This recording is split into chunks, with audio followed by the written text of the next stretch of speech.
You don't think you spend much money. But there's one habit, one tiny daily habit that's quietly draining £1,825 from your bank account every single year. And the worst part? You don't even notice it leaving. Let's talk about the £5 habit. Maybe it's your morning coffee.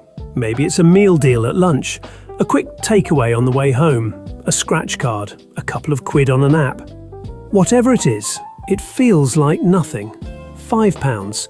You probably find that down the back of the sofa. But here's the maths that nobody does.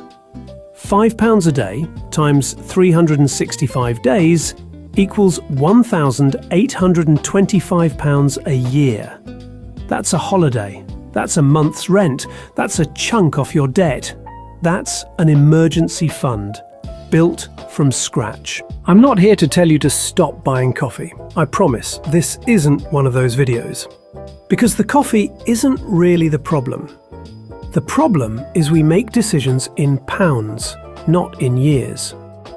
We think it's only a £5. We don't think this is one of my 365 daily fivers that adds up to nearly £2,000. And that reframe, that's everything. Because once you see it that way, you get to make a real choice. Not a guilty one, a conscious one. Now here's where it gets interesting.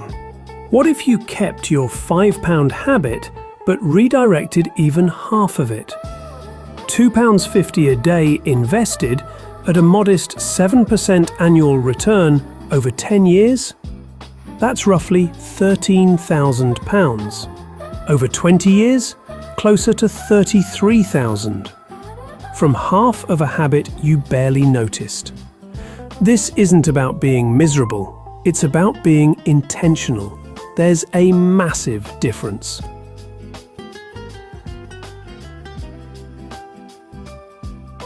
So here's what I want you to do this week. Just one thing.